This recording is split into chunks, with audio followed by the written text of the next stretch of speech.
दिल से करी धन्यवाद।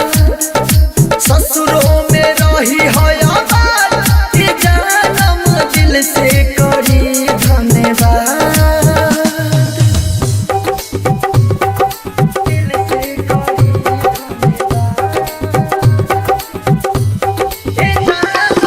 डीजे उमेश सुखीपुर बाजार।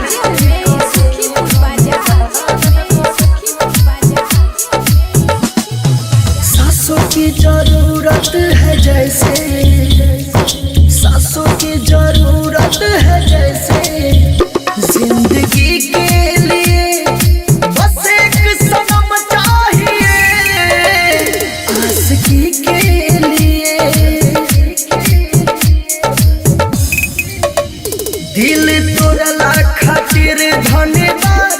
ये जानम दिल से करी धन्यवाद। ससुरों में रही है आबाद ये जानम दिल से करी धन्यवाद। दिल से करी धन्यवाद। ये जानम डीजे उमेश सुखीपुर बाजार।